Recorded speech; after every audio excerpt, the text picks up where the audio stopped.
Assalamualaikum dan salam sejahtera. Selamat kembali ke channel Aizat Mahadan.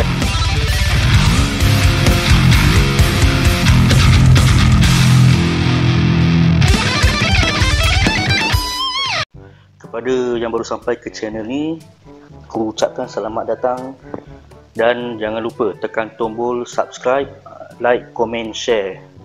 Korang support lah channel ni supaya boleh berkembang lagi lah, dan supaya aku boleh terus bersemangat untuk terus buat video. So video pada kali ni aku nak buat satu topik di mana sekadar untuk perbincangan lah. So topik ni mungkin agak berat ataupun sensitif untuk kita sebagai orang Islam yang buat kerja rana lah.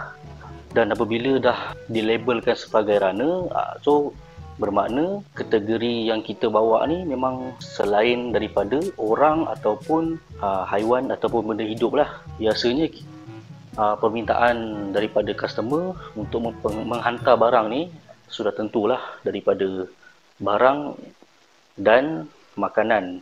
So mungkin perkara ni tak perlu dijadikan isu, cuma aku terfikirlah kan, macam mana kalau kita ni sebagai orang Islam yang menjalankan kerja-kerja rana ni, so macam susah tau kita nak elak daripada kita terjebak dengan menghantar perkara-perkara yang boleh menimbulkan syak lah. Kalau barang, kadang-kadang kita kena bawa apa, benda yang tak sepatutnya, non halal, contoh macam air arak kan. Kalau makanan pula non halal food lah kan, tak kira lah apa, pork ke, bak kutih, benda-benda yang sewaktu dengannya kan. Dalam isu ni kan, macam mana cara kita nak mengatasi? So aku respect lah bagi rider ataupun driver yang apabila dia dapat order dan dia tahu order tu memang non halal punya barang ataupun makanan, so dia akan cepat-cepat minta customer tu cancel, suruh dia order baru, di mana untuk order yang baru tu suruh dia letak remarks, suruh dia letak detail dekat dalam remarks tu, nyatakan apa benda yang barang yang diminta tu lah, diminta untuk dihantar tu. Kalau arak, tulis arak. Kalau makanan non halal, kena nyatakan lah kan apa kan. Bagi runner yang contoh dia tak tahu, bila dah sampai ke tempat pick up tu baru dia tahu, alamak non halal lah pula, macam mana ni kan. So bagi aku kita kena ada plan B. Plan B ni di mana, katalah kan, contoh kita tengok job tu okey, kemudian dalam masa yang sama hari tu merupakan hari sendu kita. So kita macam no choice lah, harga berbaloi contohlah kan. Lepas tu kita pun mengharapkan supaya income kita akan bertambah lagi lah kan. Contoh kurang daripada target, so bila kita dapat job tu mungkin kita melepasi target ke apa kan. So bagi aku plan B ni dia macam lebih kepada persediaan kita. Andai kata kita kena bawa makanan atau barangan non halal lah, so mungkin kita boleh sediakan satu bekas memang khas untuk letak barang non halal ni lah. Kalau kereta memang tak ada masalah lah, boleh beli kotak gabus tu, boleh letak lah kan. So macam mana untuk motor, untuk rider yang ada beg, lala beg ni? So bagi aku pun sama, beli je bekas polystyrene yang memang kita khaskan lah untuk non halal tu. Kalau motor kan, misal katalah banyak kan, memang kalau kita isi dalam bakul motor tu, dalam box tu ataupun dalam beg lala tu memang penuh kan. So kalau macam tu bagi aku better kita cancel lah, kita minta customer minta maaf, memang kita tak boleh nak bawa. So ini bagi aku antara cabaran ataupun cara untuk kita mengekalkan kesucian agama lah orang kata kan. Dia sebenarnya bagi aku susah nak mengelak 100%.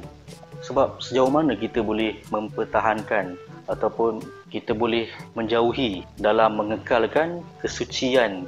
Contoh kalau kita dah bawa makanan ataupun barang non halal, kemudian contoh kita dah drop makanan tu, lepas tu kita dapat order next makanan yang kena hantar ke surau ataupun contoh sekarang bulan puasa mungkin tengah rancak lah kan, order makanan kan.